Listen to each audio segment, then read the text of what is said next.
Hey, this is my Middle East rant.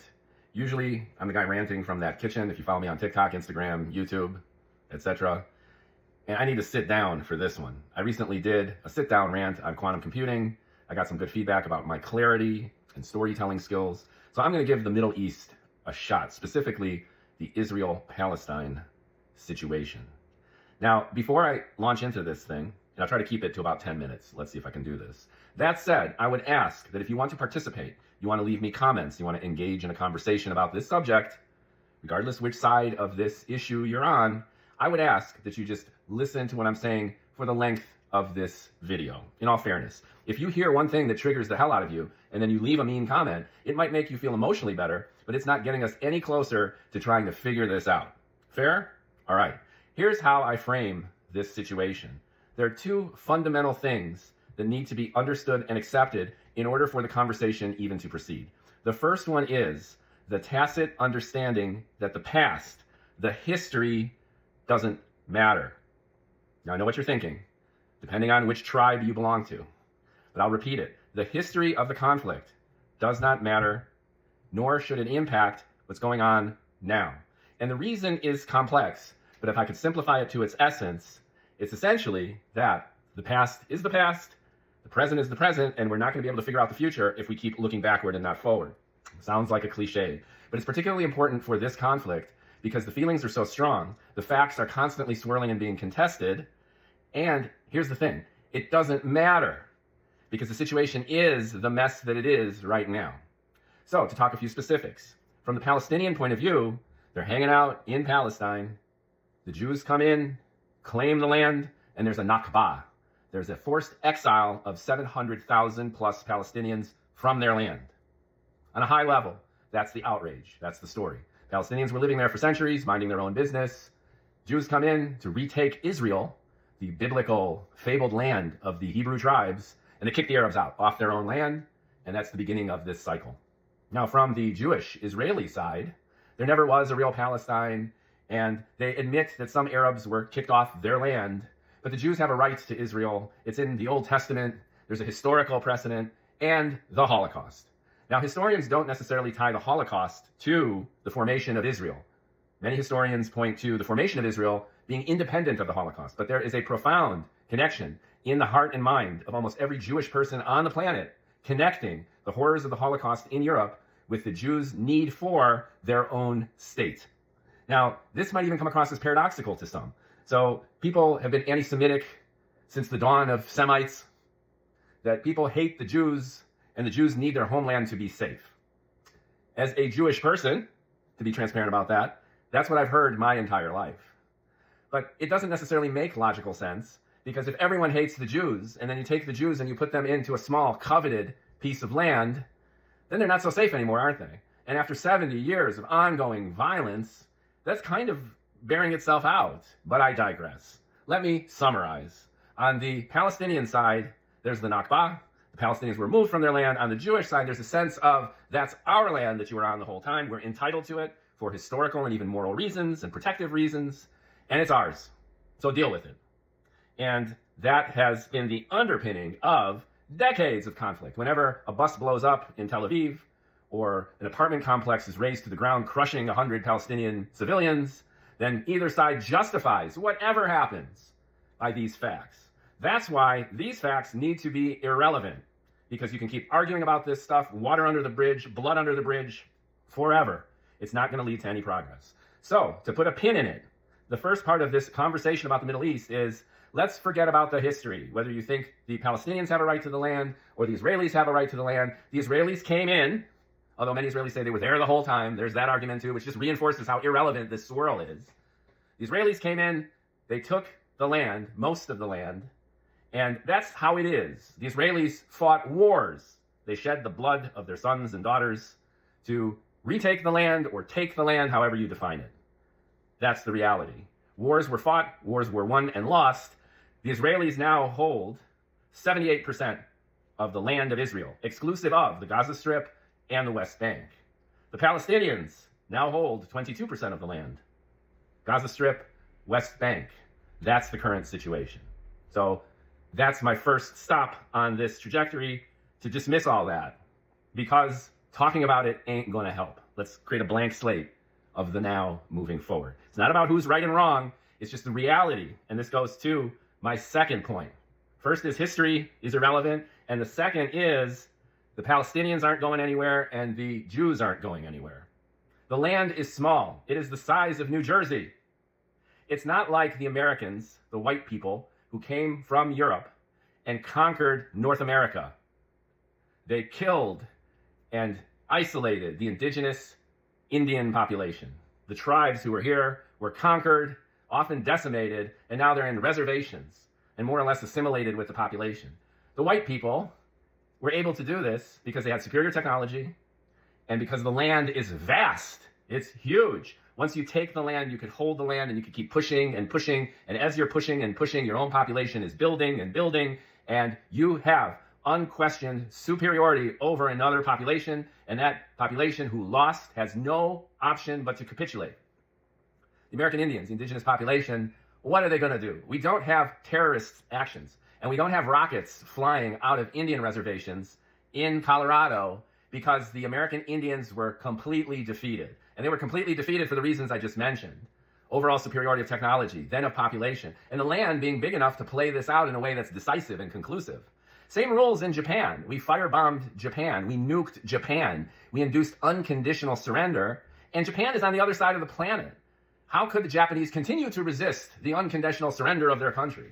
They lost the war. So when Bill Maher, for example, and other comics or pundits, philosophers or politicians complain that the Palestinians are a bunch of whiners, that all of this mess is their fault because they don't accept that they lost these wars, that they don't accept that they only have 22% of the land, that they don't accept that they're in this marginalized position, it's patently false from an experiential point of view because, as I started this, Israel is the size of New Jersey.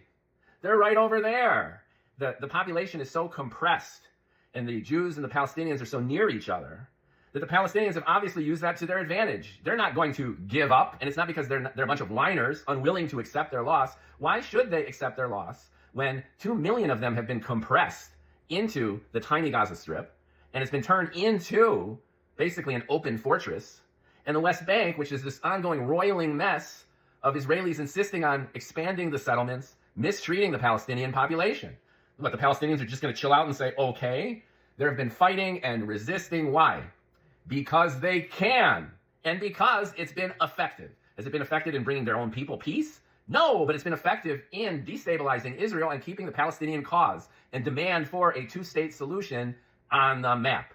So let me summarize. Number one, history is irrelevant because we can't change it and everyone picks a side and it doesn't lead to anything except more conflict. Stop with the history. Number two, the Palestinians haven't given up. And they're not whiners for not doing so because they're still empowered because of the topography and demographics of Israel-Palestine.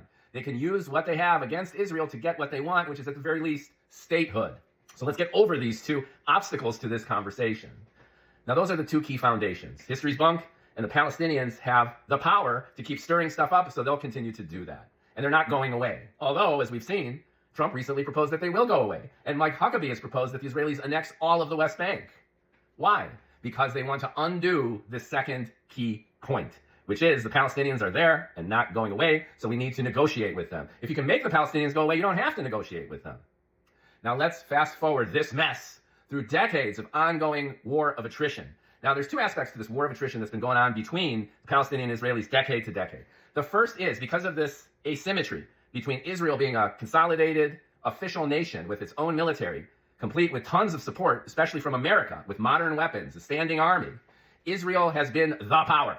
And the Palestinians, because of their marginalized position, no statehood, no standing army, have resorted to guerrilla tactics, asymmetrical warfare. And what's happened from decade to decade are ongoing skirmishes. The heat rises up. The Palestinians make their move in terms of blowing up a bus, kidnapping soldiers, doing terror attacks. And the Israelis, too, create deterrence, ostensibly, to get the Palestinians to calm down, chill out, and stop attacking them, respond in 100 or sometimes 1,000x intensity. So for every Israeli civilian or soldier killed, look at the numbers. I think honestly you have 1,000 to 10,000 Palestinians who are killed in response. The Israeli policy is you hit us, we hit you 100, 1,000 times worse. And the Israelis have characterized this as mowing the lawn. The grass, the weeds grow. Palestinian resistance flares. They chop the weeds with intense 100, 1,000x retaliation, and then the Palestinians have to recede, they need to regroup, and then there's calm for a while, and then the Palestinians make another move, and then this ongoing cycle continues. This is what's been going on decade after decade, and you've had peace proposals, you have on the table this idea of the two-state solution, which is giving the Palestinians statehood. My opinion, most Israelis have been opposed to that all along, by the simple fact that if the Palestinians are given statehood, they're going to have an army. They're going to have a legit military, even if you put it into the treaty that they can't. Of course they will. And remember, Israel's only the size of New Jersey. And you have millions of people who will be armed with an army, not across the ocean or an entire country away, but within your own borders. And Israelis are, no. Now, the Israeli left, what I call the Haaretz magazine or Haaretz newspaper reading Israeli. They're liberal in the liberal progressive sense. And they truly, from a humanistic point of view, believe in the two-state solution. I don't think most Israelis are like this, especially not now. We'll get to October 7th in a second. And this fiction, this myth of the two-state solution has been driving policy, especially American U.S. policy, for decades. And I think it's been a smoke and mirrors shit show of making promises that the Israelis never really wanted to deliver and creating situations that there were elements of the Palestinian population, especially the Islamist, ideological, fundamentalist side of the equation, who don't want 22% of the land. They want 100% of the land. So you have the Israeli right, they want all the land. You have the ideologues, the Islamist ideologues on the Palestinian side who want from the river to the sea. There's no ambiguity about that phrase. From the river to the sea means we wash all the Jews into the ocean. That's what that phrase means. Let's cut the bullshit. All right, so you have this infinite force hitting this immovable body. You have the Palestinians demanding statehood, and the Israelis saying, no way, and both sides, in their extremes, wanting to completely get rid of the other side. And round and round and round, it's gone. All right, you with me so far? History is bunk. You can't blame the Palestinians for doing what they're doing, wouldn't you? And there's this ongoing war of attrition, the Israelis mowing the lawn and the Palestinians regrouping and then fighting back. It culminated on October 7th, where a number of factors came together to turn it into the cataclysm that it has been for both sides. For starters, the Israelis were caught off guard for a number of reasons. They relied too much on technology, the cameras and robot machine guns on the Gaza-Israeli border. That was an impenetrable boundary. Netanyahu was playing politics between Abbas in the West Bank, the Palestinian Authority, who were fighting with Hamas in Gaza, and he was kind of playing hardball with the Palestinian Authority, stirring it up in the West Bank, and at the same time kind of playing nice with Hamas. It's hard to imagine now, but Netanyahu was like, let's let Hamas do its Hamas thing, because he knew that way the Palestinians would never unite. The Palestinians had their own kind of civil war going on between the West Bank and Gaza. So Netanyahu was letting suitcases packed with money flow from Qatar to Hamas, and Netanyahu was like, that's okay, that's cool. There was cross-border stuff going on, friendly between Hamas and the Israelis, because Netanyahu was like, yeah, Hamas, let's treat them nice, and that way the PA in the West Bank is going to get pissed off, and they're going to be at loggerheads, and the Palestinians will remain fragmented, and you could kiss the two-state solution goodbye. So these factors, the boundary being mechanized, the technology will protect us, Netanyahu being nice, playing nice with Hamas, and Hamas playing Netanyahu, planning this attack, getting Netanyahu to lower his guard on the border. And meanwhile, Netanyahu had a bunch of the IDF brigades, instead of protecting the Gaza-Israeli border, they were off in the West Bank because the settlers were restless and abusing the Palestinians. The settlements were expanding and under attack. And there's been a war raging, really, a kind of silent war in comparison to this other big one that was imminent in the West Bank for years. And that was the setup for October 7th on the Israeli side, making them particularly vulnerable. Now, on the Palestinian side, you had Sinwar, the military strategist leader of Hamas, who was taken out by that now famous drone footage, which you probably saw by the Israelis.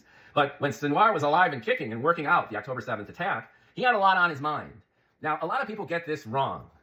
Sinwar did not intend to significantly damage Israel in any military sense whatsoever. That's absurd. Sinwar knew exactly what he was doing. And remember how I described how the Israelis react to Palestinian terror attacks. 100, 1,000 retaliation.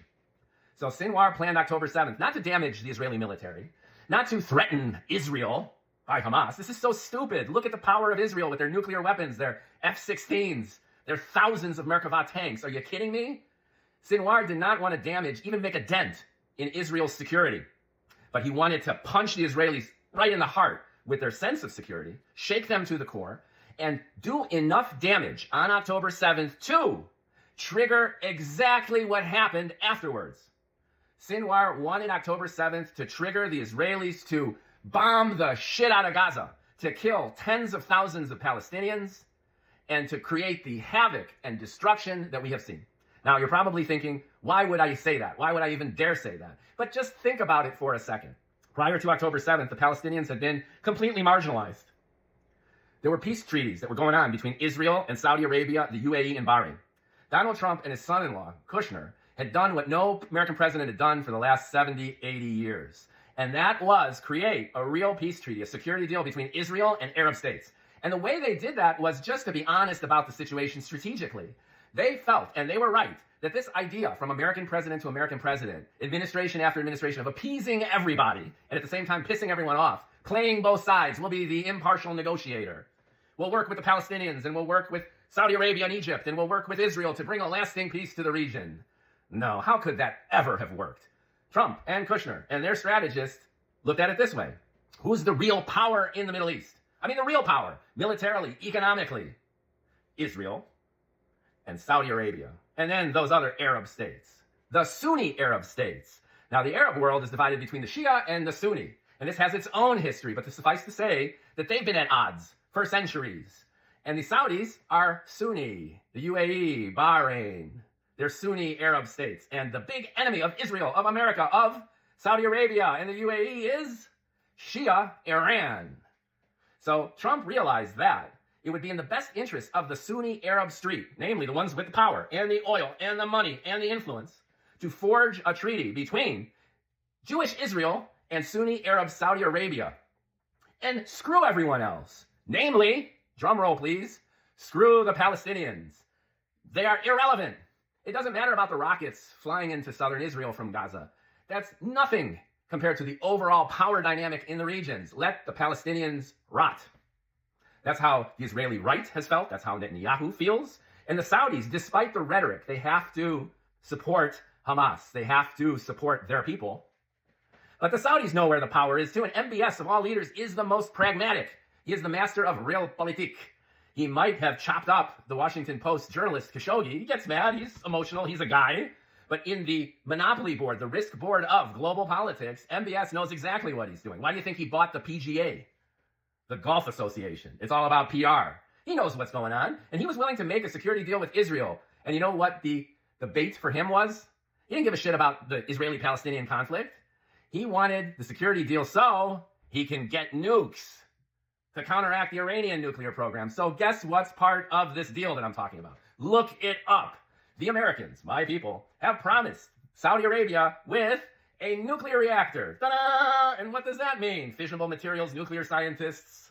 Saudi Arabia gets a nuclear reactor, and they are within years, months of their own nukes. And MBS is happy, and Israel is overjoyed. They've normalized relations with Saudi Arabia, United Arab Emirates. Are you kidding me? And they went for it, and they did it. And they did it without the Palestinians. No Palestinians. None. They were as marginalized as the Ukrainians are now, because Trump thinks the same way, which is the big guys matter. Winner takes all. It's a zero-sum game. Don't waste your time with the second-rate, tertiary players. Fuck them. Fuck Ukraine now, according to Trump, and then screw the Palestinians. And they were left out of the deal. So prior to October 7th, this is what was going on. Sinwar is like, look, we're splintered as Palestinians. Abbas and I know we don't get along. The world has forgotten about the Palestinians. How can I get the Palestinians front page news again? How can I trigger American university campuses to erupt with sympathy for the Palestinians? How can I get our demands at least addressed again for statehood, for Palestinian justice? We have been swept under the rug of history. And how can I do that? I'm going to plan this attack. I'm going to analyze that weakened Gaza-Israeli border, and we're going to be innovative. We're going to outdo the 9/11 hijackers. We're going to outdo bin Laden in our ingenuity. We're not going to fly America's own planes into its own buildings. We are going to use hang gliders and jeeps, and we're going to pile across that border and do mayhem, release mayhem, go full ISIS. Why? To trigger the 100x, 1,000 reaction from Israel and the IDF. Even if this attack is marginally successful, if we can kill 100 Israelis, it'll be unprecedented. And we're going to keep it secret, and we're going to go for it. And we're going to go for it not to put a dent in Israel's military, and we're going to go for it not to really change the power dynamic on paper, but in the minds of not only the Israelis and the Arab street, but world opinion. Because Sinwar knew that when the Israelis go apeshit, which is what they will do and what they did do, 100, 1,000x, we kill 100 Israelis, they're going to kill 10,000 of us. And that's exactly what happened. So when the October 7th happened, and there were messages from the West to Netanyahu to chill, don't overreact, don't fucking invade the wrong country like America did after 9/11. Chill out, because it's going to get you into bigger trouble than it did before. the Israelis couldn't help themselves. 1,200 Israelis were killed, many of them under extreme circumstances, and what was it, 300 hostages taken? Unbelievable! And of course, the Israelis went nuts. I was on the sideline saying, no. You check out my blogs on Medium. I was writing concurrently dozens and dozens of blogs, imploring from my own little bald dugout here to chill out, because you're doing Sinwar's bidding. You are doing what Hamas wanted you to do. And they did it. Now, what's been the result? Irony on top of irony and paradox on top of paradox. It went step by step and point by point to Sinwar's plan. They attacked. The attack is 10 times more successful, maybe even 100 times more successful than Sinwar had ever imagined. And the Israeli response is 1,000, 10,000 times more intense and destructive than he had also intended. And what's the result? 40, 50, 60, 70,000 Palestinians dead. Who knows how many starving, injured, wounded. Hundreds of Israelis killed, soldiers. Many hostages dead, many still being held, many being returned in boxes. An absolute nightmare for the region. But successful. American campuses are exploding with pro-Hamas, pro-Palestine. All of a sudden, throughout the world, the Palestinian cause is cause celeb number one. Anti-Semitism, anti-Zionism skyrockets all over the world. And Sinwar, hashtag winning. He got exactly what he wanted. And you could say, well, all these Palestinians, innocent civilians, were killed. He didn't care. He didn't care. It's the price of war. They've been playing this game of asymmetrical warfare and sacrifice for decades. And this was the coup de grace of asymmetrical Hamas-Palestinian strategy going back decades. No surprises here, except for the ability to pull off this attack at this scale to get these results. So why the paradox? Why the irony? Well, lo and behold, look who followed Biden after this entire war starts to simmer. Biden played the old school, going back and forth, chastising Netanyahu for being too harsh 1 second, and then, oh, by the way, here's your $10 billion arms package. Regardless of which political persuasion or perversion you inhabit, Biden was a weak and stereotypically very American president, playing all sides to try to placate everyone, and yet at the end of every single day, totally pro-Israel. Duh.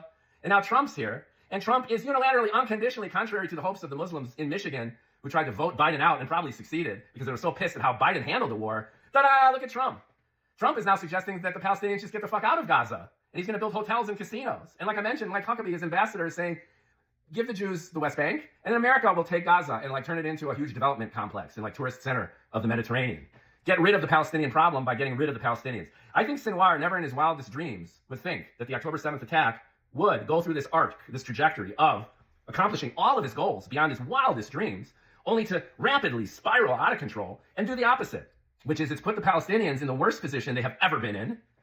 And it also led to a domino effect to give Netanyahu and the right carte blanche to annex even more of the West Bank, because Israelis were so outraged at Palestinians in general, and they've been doing exactly that, and the Hezbollah walkie-talkie attack. In 48 hours, a combination of this brilliant guerrilla move, tech guerrilla move, and pummeling southern Lebanon, probably with an AI-coordinated, Palantir-executed bombing campaign, which rivaled what they did in Gaza and rivaled anything that happened even in World War II. The IDF let Lebanon have it, and then completely decapitated Hezbollah's leadership at the same time, crippling Hezbollah. Hezbollah was Iran's most powerful hedge against Israel. The looming threat of tens of thousands of precision-guided missiles that could rain holy hell down on Tel Aviv, Haifa, at a moment's notice was Iran's fail-safe safety mechanism to keep Israel in check. And within 2 weeks, from the bombing campaign to the walkie-talkie decapitation of Hezbollah's leadership, gone. Hezbollah is off the map militarily. So let me summarize. Sinwar initiated October 7th to get the reaction that the Israelis did, much to Sinwar's happiness, seeing the college campuses and public opinion shift away from Israel. But then Trump got elected again, and it turned it completely around. Netanyahu and Trump are high-fiving unequivocally. We're back to screwing the Palestinians, same as 2016. The added bonus of Hezbollah being neutralized, and now the gates have opened for Israel and its far-right coalition to get America, and here's where I'm going with this, roped into a military confrontation with Iran. And the reason I think that this is likely is because Israel has considered two existential threats throughout its existence. Number one is the Palestinian state, and as we've seen, off the table. And the other is a nuclear Iran. They're not going to let that happen. And I don't know what kind of assurances the Iranians can give anybody that they're going to unplug their nukes for fear of this war brewing. They might do this. And I hope that they do it because it would precipitate calming this down. But I think Netanyahu and the Israeli right, they know that after 70, 80 years, this is the culmination of the mowing the lawn strategy. Neutralize the Palestinians and then neutralize the great benefactor, the evil halo of everything anti-Israel and anti-American in the region, Iran, and unplug Iran forcefully because it's now or never. The Israelis know, and they're right, that they will likely never have such a window of opportunity to really let loose on Iran. And it's further reinforced by those missile exchanges that went back and forth. Remember that? There was an attack on Israel by Iran with hundreds of drones and missiles. And I think only one or two of hundreds actually got through with only one or two fatalities, which ironically enough was an Arab little girl who got killed in the Iranian drone and missile attacks. So Israel has demonstrated that their Iron Dome works, that they can in turn hit Iran, and the time has come for Palestine to be dismissed, for Hezbollah in Lebanon to be neutralized, and now for Iran to finally be taken out, at least in terms of their nuclear capability. Now, is it feasible from a military point of view? Are there bunkers? Are there installations that are just literally physically inaccessible? Likely. But again, it's perception and reality. And there's no way, I think, that Netanyahu is ever going to leave office without not only Israel and the IDF hitting Iran, but roping us into it too, because Netanyahu knows there will never be a more pro-Israeli sympathetic president than Trump and his administration. So where are we at? We're at an astonishing half-hour rant. I thought I'd go for 10 minutes. I've covered a lot of ground, and I might have said a bunch of stuff to anger you or piss you off. Maybe I've said a few things to get your mind going about this, but this is how I see the trajectory of what we've been living through, the rationale behind it, why the players have been doing what they've been doing. And just to summarize, history doesn't matter. The Palestinians haven't been whiners. They've been using their power. Sinwar was the apex of their power in terms of asymmetrical warfare, to poke the Israeli lion, to get them to attack, to bring the Palestinian cause to the apex of the world's opinion. Check, check, check, success, success, success, until Trump wins, pulls the plug on that entire strategy. The whole Palestinian house of cards comes down, empowering Israel to take out Hezbollah, and soon to take out the Iranian nuclear program. And as cherry on this construct, the Israeli-Saudi security deal with a nuclear Saudi Arabia is in the cards, it's in the money, and be on the lookout for that. So what's the fate of the Palestinians? Unfortunately, it's dire. I don't know what's going to happen, but Hamas will not be allowed to maintain itself in any official capacity. And the ceasefire that's currently in place, no way is it sustainable, not with this power structure, not with everything that I've just described. And the West Bank, the Israelis are dead set on annexing the entire West Bank. And if they can exile the Palestinians, they will. I'm not saying it'll happen, but do many Israelis want it to happen? Does Netanyahu want it to happen? Oh yeah, they're on board with that. And then what about Russia? They've been allied with Syria. Well, guess what? Trump has done the same thing with the Ukrainians as he's doing with the Palestinians because he sees big picture. Russia's going to enter all this as ally to the U.S., ally to Israel, especially since Assad is gone. You see how these pieces come together? Anyway, I'm going to blow up your phone and mine. I'm eager for your feedback. Let's keep the conversation going. And if nothing else, I would think that I made you think a little bit differently about what the media and everyone considers so apparently obvious, and yet often the opposite is true from what we are meant to hear and see.